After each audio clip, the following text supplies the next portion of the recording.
Tulis itu ada dua pekerjaannya partai politik. Satu itu ikut pemilu.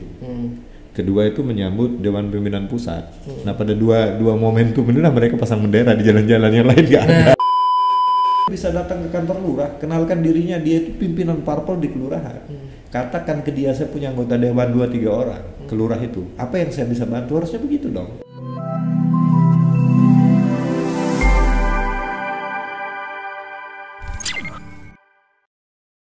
Wartawan itu dunia yang macam mana sih, Bang?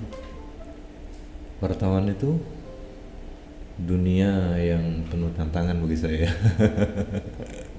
Jadi wartawan sejak kapan, Bang? Di wartawan itu sejak tahun 91. 91. Kemudian sekarang di media online. Dulu saya media cetak. Selama beberapa tahun itu, mungkin ada 10 tahun ya di media cetak. Begitu booming sekarang kan media cetak tidak sanggup lagi mengimbangi begitu cepatnya perkembangan dari media online ini. Hampir semua media cetak itu beralih ke online. Kemudian saya bergabung dengan Pikiran Rakyat Media Network, PRMN Group, namanya Klik Mataram. Klik Mataram di Lombok ini ada 211 cabang ya, inkubator kalau mereka nyebutnya, karena PRMN ini punya core value itu kolaborasi. ada bedanya nggak, Bang, itu yang saat jadi wartawan 20 tahun yang lalu dengan yang sekarang? Iya jelas beda. Enakan mana tuh? Enakan sekarang, karena sekarang kan media online yang terdepan ya. Jadi produksi berita itu hari ini kita produk, kemudian kita bisa sebarkan tanpa sumber daya yang seperti dulu kalau koran cetak kan banyak prosesnya.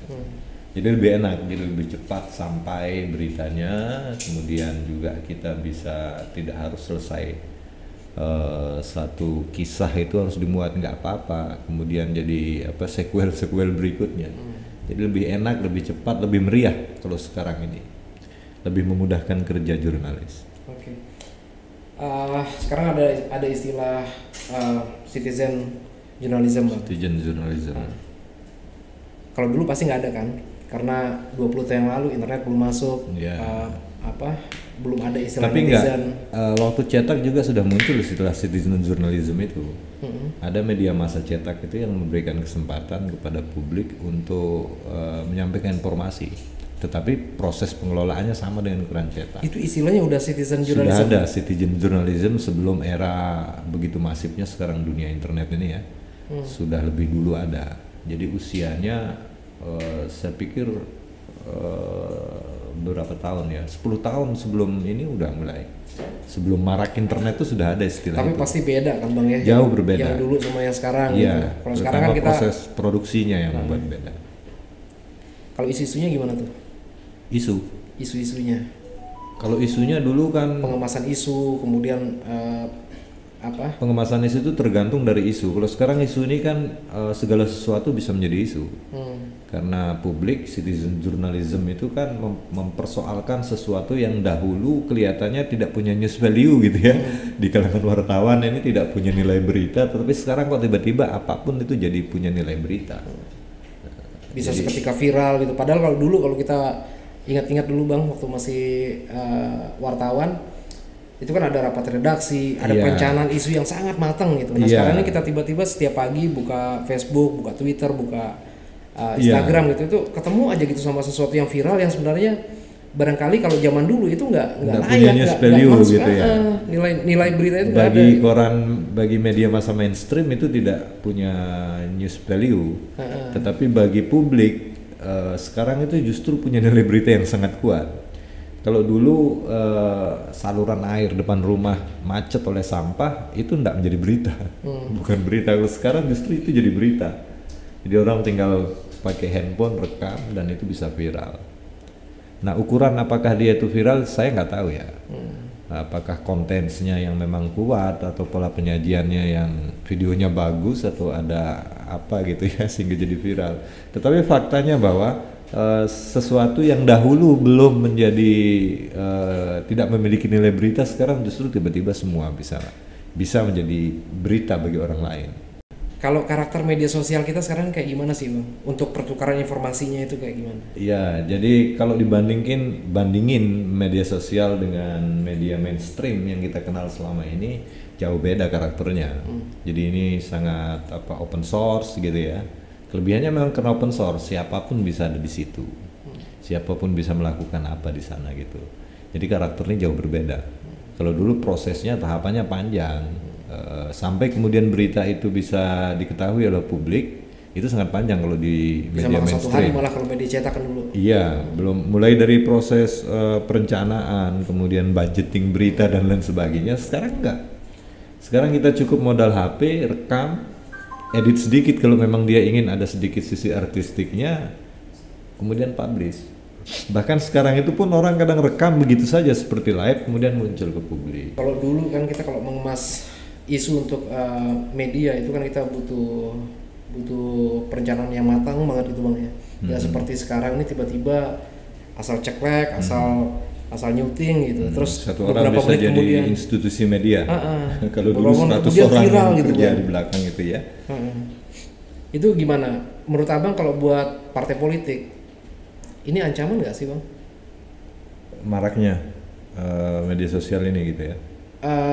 Atraktifnya media sosial, kreatifnya para pengguna media sosial sekarang, sangat cepat isu-isu itu berkembang itu buat partai politik itu gimana Bang? Ancaman atau gimana? Bisa ancaman, bisa peluang buat partai politik. Ancamannya apa? Peluangnya apa? Itu enak buat kita obrolin. Iya, kalau ancamannya saya pikir ini kan publik ini sekarang punya senjata media, mereka bisa menginformasikan apa saja.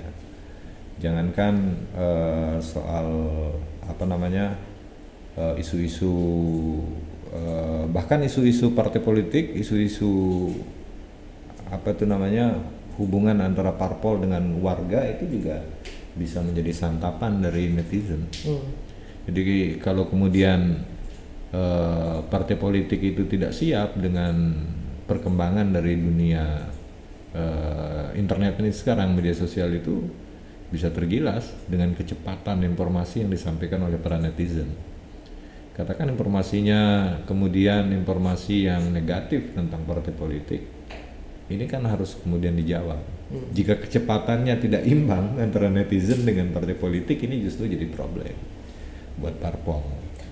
Oke, nah ini ada survei nasional yang di situ bisa kita dapatkan angka-angkanya 65% generasi anak muda sekarang itu khawatir dengan korupsi. Kemudian sedikit di bawahnya itu angkanya 52%. Itu mereka khawatir dengan isu lingkungan. Tapi ada satu yang menarik Bang. Ada 35% dari responden yang anak muda itu mengaku mereka senang dengan partai politik yang mengangkat tema-tema budaya gitu Bang, yang peduli dengan budaya. Ini kita kan ngelihat nih Bang, media sosial ini kan salah satu bagian dari budaya baru yang sedang berkembang Bang. Abang ngeliatnya gimana tuh? Iya, budaya baru yang sedang berkembang. Itu tadi survei ya? Survei ada berapa yang tertarik dengan isu korupsi gitu ya?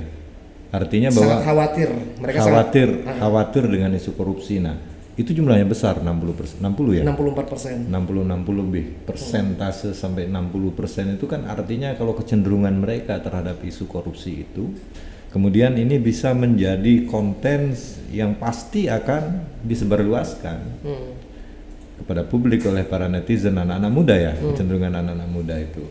Gen Z lagi nih Bang. Gen Z ya. Gen Z. Jadi luar biasa, iya. Artinya bahwa ketika kemudian netizen sekarang kecenderungannya pada isu korupsi, jumlahnya di atas 50%. Kemudian satu lagi tadi lingkungan juga menjadi sesuatu yang menggenangi pikiran anak-anak muda gitu ya. Lalu mereka tertarik pada isu budaya. Saya pikir ini isu-isu yang juga harusnya menjadi bagian dari concern partai politik. Ketika netizen ini, anak-anak muda Gen Z itu menjadikan itu sebagai salah satu konten mereka di media sosial, ini kan akan menjadi semacam problem buat partai politik ketika mereka tidak berhasil memberikan jawaban terhadap apa yang ditagih anak muda. Ini kan anak-anak muda ini sedang menagih Mereka punya alat yang namanya media sosial. Mereka tadi menurut survei sangat tertarik dengan isu korupsi. Ketika kemudian isu korupsi ini dijejali di media sosial oleh Gen Z, anak-anak muda yang sekarang punya senjata yang namanya akun-akun media sosial itu, ini harus dijawab oleh partai politik itu sendiri. Ada gambaran, tidak hanya kira-kira partai begini politik. Bang, ada gambarannya nih. Ada yang mereka khawatirkan, ada isu-isu politik yang mereka khawatirkan, dan seolah-olah buat partai politik itu nggak ada jalan lain kalau mau mengambil hati mereka, itu kita masuk ke jalan yang mereka sukai. Tadi ada angka misalnya 36%, itu mereka tertarik dengan partai politik yang peduli lah dengan kebudayaan gitu. Isu budaya. Isu kebudayaan. Nah, bagaimana caranya partai politik sekarang mendamaikan perasaan mereka, rasa takut mereka tadi itu melalui budaya yang sekarang sedang berkembang ini, budaya yang kelihatan kasat mata aja sekarang ini kan itu budaya media sosial dan interaksi yang sangat cepat, perubahan-perubahan yang sangat cepat, atraktif, kreatif dan sebagainya itu. Iya, artinya ketika isu itu disodorkan oleh publik, katakanlah netizen ini kan publik, alat ukur kita kan mudah menyerap aspirasi keinginan warga itu seperti apa, paling tidak salah satunya melalui kanal medsos kan. Ketika mereka menyodorkan isu yang mereka tagih untuk diberikan jawaban oleh partai politik itu, tentunya partai politik juga harus kompromi dengan kehendak publik dan beradaptasi pastinya kan Bang. Harus beradaptasi, harus lebih atraktif juga, harus kreatif tentu saja juga gitu. Sekarang ketika isu kebudayaan ditagih oleh anak-anak muda itu, mestinya mereka bersiap-siap juga punya konsep budaya seperti apa yang ingin disodorkan kepada publik negeri ini oleh partai politik. Kita punya gambaran nih budaya. Justru partai politik menurut saya sangat dibantu untuk mengidentifikasi problem gitu ya, mengidentifikasi. Tanpa harus turun lagi ke lapangan. Iya, salah satunya lewat itu. Jadi mereka dilayani, nggak perlu lagi mekanisme itu memang harus dijalankan. Tapi justru memudahkan kan buat partai politik akhirnya kan. Artinya ini harus disambut dengan gegap gempita oleh para kader partai politik gitu. Karena mereka sudah diberikan sesuatu. Tinggal sekarang bagaimana menjawabnya. Ketika kecepatan netizen ini luar biasa untuk menyampaikan isu-isu yang tadi mereka tertarik, korupsi, kemudian ada lingkungan hidup, dan menagih soal kebudayaan itu seperti apa yang harusnya ditampilkan, dicarikan jalan keluarnya oleh partai politik itu, mereka harus cepat partai politik itu memberikan jawaban. Bang, banyak pertanyaan nih di media sosial yang kita bisa pantau selama ini Bang. Banyak sekali yang nanya partai politik kerjaannya apa sih gitu. Nah, perasaan kita di sini itu kerjanya Bang itu dari jam 9. Saya pernah bilang partai politik kerjanya apa di status Facebook saya bilang hanya 2 kerjanya partai politik. Benar-benar nih para kader partai politik, politisi nggak cepat tersinggung dengan ini ya. Saya tulis itu ada 2 pekerjaannya partai politik. Satu itu ikut pemilu. Kedua itu menyambut Dewan Pimpinan Pusat. Nah, pada dua momentum inilah mereka pasang bendera di jalan-jalan, yang lain nggak ada. Tapi itu kan penting juga Bang, penting juga buat kami di sini ini untuk tahu tuh Bang apa sih perspektif masyarakat gitu, perspektif wartawan, perspektif anggota TNI, perspektif petani terhadap partai politik. Gitu. Karena partai begini, karena begini, kita butuh juga merumuskan jawaban yang sederhana, yang simpel, yang bisa cepat mereka tangkap. Karena sejatinya yang terjadi itu kita di dalam sini Bang itu masuk jam 9 pagi, pulangnya itu jam 4 sore, dan lebih sering lembur. Libur kita di hari Jumat. Ada bagian lain. Itu aktivis partai politik kerja begitu ya?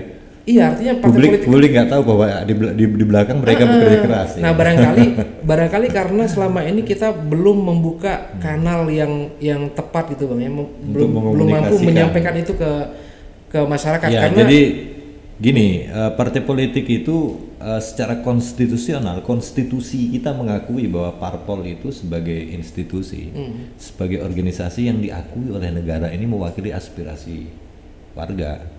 Ada organisasi bukan yang sekedar diakui, ditugasin juga Bang oleh undang-undang, didelegasikan undang-undang memberikan mereka hak melalui fraksi. Karena kan kalau lihat trias politika itu kan eksekutif, legislatif, kemudian yudikatif. Eksekutif ini adalah kepanjangan tangan partai politik. Nah, ketika kita menyadari fungsi, tugas, peranannya yang sangat besar, amanah yang ditanggung oleh partai politik itu menyampaikan kehendak rakyat lewat skema yang tersedia oleh negara ini, mestinya kita menyadari partai politik ini punya fungsi yang luar biasa. Nah, kalau tadi pertanyaannya bagaimana sudut pandang publik terhadap partai politik ini, ya kita tahu sendiri, publik itu menganggap remeh, mencibir partai politik sejauh ini, gitu. Saya nggak tahu ya apakah kemudian masih banyak kader partai politik yang bangga kemudian menggunakan seragamnya warawiri di jalan, saya nggak tahu. Tetapi seharusnya ketika kemudian kondisi kehidupan partai politik sekarang di mata publik seperti itu, saya pikir harus berpikir ulang kalau pakai lencana parpol di jalan-jalan. Tapi saya nggak tahu ya apakah saya ini terlalu menganggap partai politik, tetapi mudah-mudahan ini juga menjadi pekerjaan yang tadi dilakukan oleh teman-teman Demokrat dari pagi. Hari Jumat saja liburnya kan? Minggu masuk, Sabtu Minggu kita termasuk. 6 hari kerja ini mesti juga ini dikomunikasikan bahwa kami kerja serius gitu untuk publik. Tapi hari Jumat itu bagian DE masuk. Jadi buat di Demokrat artinya PTB setiap itu hari itu tidak ada hari libur. Nah, itu mestinya dibayangkan oleh publik, disampaikan publik. Ada mekanisme yang sebenarnya disediakan oleh partai politik lewat kader mereka kan. Mereka punya pengurus ranting ya di kelurahan-kelurahan. Saya nggak tahu kalau Demokrat namanya apa, tapi secara umum ranting namanya kan kalau di kelurahan.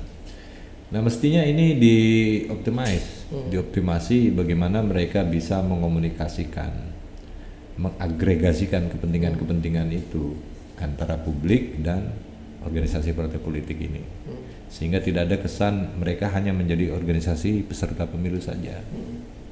Bagaimana partai politik ini kemudian menancapkan bendera setiap hari, tidak hanya pada saat pemilu. Ketika departemen yang mengurusi soal pertanian, kan ada departemen masing-masing kan yang mengurusi kebudayaan, pertanian dan lain sebagainya. Itu punya peneliti-peneliti. Demokrat misalnya, Partai Demokrat punya peneliti bidang pertanian menemukan varietas baru padi misalnya, mestinya itu tancap bendera di sawah-sawah, bikin demplot istilahnya, demplot bikin. Ini temuannya Demokrat misalnya di bidang itu. Kibarkan bendera tidak hanya pada saat pemilu. Artinya bahwa partai politik ini sebenarnya ketika dia menunjukkan kerjanya di semua aspek kehidupan publik itu welcome warga ini gitu. Karena apa? Peranan partai politik ini secara konstitusi sangat signifikan. Tidak ada keputusan di negara ini yang tidak melalui skema yang tersedia yang melibatkan partai politik di dalamnya. Sebagai wartawan, Abang pastinya tahu dong, partai politik ini kan terus bekerja, Bang. Di dewan mungkin Abang datang ngobrol juga di situ tentang fraksi-fraksi partai kerjanya seperti apa, itu Abang sampaikan juga ke masyarakat gitu. Tapi kenapa masyarakat cenderung ini buat pelajaran buat kami lah, Bang, ilmu buat kami nantinya. Kenapa masyarakat cenderung lebih suka melihat yang negatifnya gitu, Bang, mengabaikan yang positifnya dan masih terus bertanya partai politik kerjanya apa? Ini apa, Bang, masalahnya di kita, Bang? Iya, kalau ngobrol seperti itu ya, artinya belum maksimal yang dilakukan oleh partai politik ini. Salah satu contoh kalau tadi ngobrol soal fraksi di DPRD di parlemen itu, DPRD ini kan seharusnya dia bekerja setiap hari, nggak ada libur loh DPRD itu. Mereka hanya libur pada saat persidangan, tidak ada pada saat reses persidangan gitu. Makanya bahkan resesnya pun terhitung kerja kan itu. Reses sekalipun mereka tetap kerja, yakni turun menemui konstituennya gitu. Makanya orang nyebutnya itu reses. Sebenarnya itu reses persidangan. Karena tidak ada persidangan, mereka nggak kerja gitu kan, karena kerja DPRD ini kan bersidang. Nah, agar kemudian dia gajinya dibayarkan tetapi dia tidak perlu panjang liburnya gitu, digunakan, manfaatkan masa reses persidangan itu untuk turun menyerap aspirasi ke konstituennya. Nah, pertanyaannya apakah kemudian efektif pola itu? Sejauh ini tidak efektif. Karena apa? Itu hanya kembali lagi pragmatis gitu. Tidak dia kemudian, kalau kemudian rentang waktu yang hanya masa reses persidangan beberapa waktu itu mungkin 1 bulan ya. proses persidangan itu. Apakah itu efektif untuk menyerap aspirasi? Menurut saya tidak. Apalagi pola yang dikembangkan hanya model tatap muka seperti itu. Atau jangan-jangan masyarakat bosan Bang, mereka butuh sesuatu yang baru. Artinya begini, saya ingin mengatakan bahwa harusnya ditemukan mekanisme yang sama sekali baru oleh partai politik ini. Harus ada revolusi. Yang manfaatnya bisa langsung dirasakan oleh langsung dirasakan oleh warga. Sekarang ini kan yang kelihatan bekerja itu orang yang terpilih di DPRD. Lalu para aktivis, kalau saya lebih suka menyebutnya aktivis partai politik, ini nggak kelihatan kerjanya karena memang tidak diberikan porsi. Menurut saya sekarang harusnya saatnya kemudian partai politik ini merevolusi dirinya dengan memberikan kerja yang real kepada kader-kader dia, aktivis dia, mulai dari tingkat ranting, kecamatan dan seterusnya. Itu lebih nyata, lebih real gitu ya. Apa sih problem orang di kelurahan A misalnya, itu kan bisa diserap oleh kader ini, dibawa ke tingkat kecamatan, dibawa tingkat kabupaten, kota, sampai ke provinsi, sampai ke pusat. Inilah yang menjadi bahan yang harusnya digodok oleh DPRD itu, oleh partai politik itu untuk diperjuangkan di parlemen. Artinya setuju atau menolak sesuatu tentu berdasarkan referensi yang diserap oleh kader-kader parpol yang di bawah ini. Selesai dulu di meja partai politik. Sekarang kita belum pernah lihat itu. Ini belum terjadi gitu. Tidak terjadi seperti itu. Saya nggak tahu apakah kemudian ini tidak menjadi perhatiannya kah atau fokusnya kemana gitu. Saya nggak tahu. Nah, kan ini yang dirasakan publik. Kalau gampangnya belum terasa manfaatnya partai politik kecuali di pemilu bagi-bagi duit. Harusnya kan mereka datang. Ini problemnya apa? Soal kebersihan, kesehatan, kali yang banyak sampahnya. Mestinya kader parpol di kelurahan itu jangan takut pakai baju partai, datang ke situ cari cara. Kenapa mereka yang harus cari cara? Karena mereka punya parlemen kok, punya wakil rakyat yang punya kekuasaan gitu. Kalau saya datang ke situ kemudian ngajak orang, ayo kita bersihkan, ya nggak mungkin karena saya nggak punya kekuasaan itu. Kader yang di kelurahan ini punya kekuasaan. Bukan hanya kekuasaan sebenarnya, tapi juga bisa menjadi jembatan untuk mempertemukan antara apa yang diinginkan sama masyarakat menjadi kebijakan politik di parlemen. Iya, makanya partai politik ini harus hidup di kantor partainya. Problem itu harus digodok karena mereka yang mengetahui denyut nadi. Dalam impian saya, dalam bayangan saya, partai politik itu kadernya di kelurahan itu bisa datang ke kantor lurah, kenalkan dirinya, dia itu pimpinan parpol di kelurahan. Katakan ke dia, saya punya anggota dewan 2-3 orang ke lurah itu, apa yang saya bisa bantu? Harusnya begitu dong partai politik ini, kader-kadernya gitu. Jadi kita bisa balik tuh kan Bang, dari sesuatu yang sifatnya ancaman pada awalnya itu menjadi peluang bagi kita untuk melakukan agregasi politik, melakukan komunikasi politik, menggalang partisipasi politik mereka menjadi sebuah kebijakan politik, sama-sama melakukan kontra politik, begitu Bang? Iya, karena sekarang kan sudah arusnya begitu, gitu ya. Medsos sudah seperti sedemikian rupa warnanya. Apapun yang terjadi setiap inci di tanah tempat kita tinggal ini semua tercover oleh medsos. Ini harusnya dimanfaatkan peluang ini untuk bisa mengibarkan dirinya aktor-aktor politisi ini, aktor politik ini, kader-kader parpol ini, aktivis parpol ini. Ya. Itu bisa viral nggak tuh Bang? Karena begini, saya ada kecenderungan sekarang ini ketertarikan orang itu dengan sesuatu yang negatif, tidak didesain. Tidak didesain, yang sesuatu yang spontanitas gitu. Jangan didesain, harusnya natural terjadi. Biasakan partai politik itu tuh hidup seperti itu gitu loh. Kan sekarang faktanya bahwa di Demokrat kerja tidak ada libur, bahkan hari Jumat pun masuk gitu kan. Tunjukkan apa yang diproses, apa yang dilakukan itu ke publik, komunikasikan. Kurangnya di situ. Apakah kita yang mendesain itu untuk dikomunikasikan parpol ini lewat kehumasan dan lain sebagainya, atau kemudian itu ditangkap di matanya publik itu, yang sekarang sudah tersedia skema untuk bisa menyampaikan itu secara lebih terbuka, secara lebih luas dan secara lebih cepat.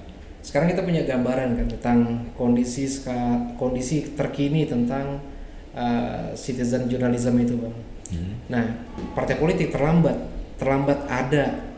bersaing di sini. Jadi kalau balap lari kita udah telat nih gitu. Tertinggal jauh. Tapi kita pengen ambil star nih Bang. Oke lah, kita kalah di ronde pertama gitu Bang. Tapi kita pingin ada di star yang berikutnya. Itu di konteks yang kita sebut tadi, kita diskusiin itu post citizen journalism. Post citizen. Apa yang harus kami lakukan menurut Anda? Ya artinya ini semua pelajaran gitu ya. Bahwa mau nggak mau gitu ya. Media sosial ini sekarang faktanya bahwa dia sangat krusial posisinya gitu ya. Orang yang bermain di medsos itu sudah sangat demikian rupa, dia sangat penting posisinya di publik. Nah, kalau kemudian ke depan itu nggak dilakukan sesuatu, ya tertinggal. Kita nggak tahu ke depan itu 5 tahun lagi seperti apa model komunikasi yang dibangun oleh media sosial ini, atau bahkan lebih dari itu seperti apa karakternya. Kita nggak tahu. Sekarang saja metaverse ya, Facebook yang semula hanya teks seperti itu sekarang udah metaverse. Artinya kan kita nggak tahu karakternya ke depan itu seperti apa lagi nanti. Nah, maksudnya adalah bahwa partai politik ini tidak hanya partai politik, tapi karena kita sekarang sedang ngobrol partai politik, harus kemudian beradaptasi dengan itu, mempersiapkan diri. Jangan lagi tertinggal. Ketika orang sudah sampai pada metaverse, dia masih tetap pada konteks teks gitu loh. Tidak, ini yang harus coba dikembangkan oleh partai politik. Prinsipnya bahwa yang substansi dari problem hubungan antara komunikasi massa di tengah situasi netizen yang sedemikian rupa seperti ini jangan tertinggal, harus coba cari. Justru harus komunikatif, harus responsibel. Barangkali menarik kalau misalnya kita bersama-sama dengan anak-anak muda ini, Bang, itu ada di barisan yang sama gitu, Bang, untuk melakukan kontrol politik, untuk sama-sama mengawal kebijakan-kebijakan politik ini menguntungkan buat masyarakat, kan iya, gitu, Bang ya? Harusnya begitu. Nah, sekarang kelemahan partai politik itu kan mereka belum mampu mengatakan kepada publik bahwa posisi mereka penting gitu. Publik nggak sadar loh itu pentingnya partai politik ini. Bahwa secara konstitusi mereka ini kekuatannya luar biasa. Nah, tinggal sekarang bagaimana caranya merubah citra ini, merubah pantulan citra ini yang tadinya politik ya seperti itu, orang menganggap bahwa lebih cenderung politik itu disangkanya cara orang boleh melakukan apa saja gitu. Politik itu dianggap Machiavellis gitu loh. Selalu politik itu warnanya Machiavellisme, padahal enggak. Politik itu adalah tariko kalau kita ngobrol gitu ya, metode, cara, jalan menuju sesuatu. Karena kemudian negara memberikan kewenangan yang berlimpah kepada partai politik, ini harusnya dimanfaatkan oleh partai politik, ini kan disia-siakan. Ini yang belum terkomunikasikan oleh parpol sendiri. Apakah anak-anak muda Gen Z ini kemudian menjadikan itu sebagai konten mereka di akun-akun media sosialnya? Belum tentu, karena mereka juga nggak sadar posisi itu. Kalau menurut survei tadi mereka tertarik kepada kecenderungannya pada korupsi, kemudian lingkungan hidup. Khawatir terhadap korupsi, tertarik pada lingkungan hidup, ya itu yang sekarang di mata mereka.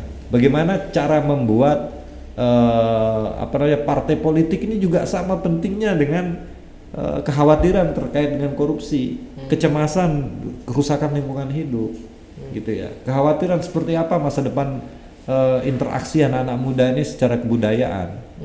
Partai politik ini belum dibuat demikian oleh organisasi partai politik itu sendiri. Padahal salah satu tugas parpol itu adalah melakukan pendidikan politik.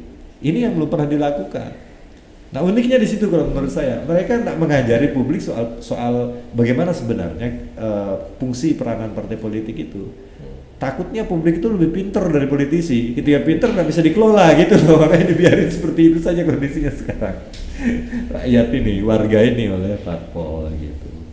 Ini yang kurang. Saya pikir perlu ada upaya terus menerus.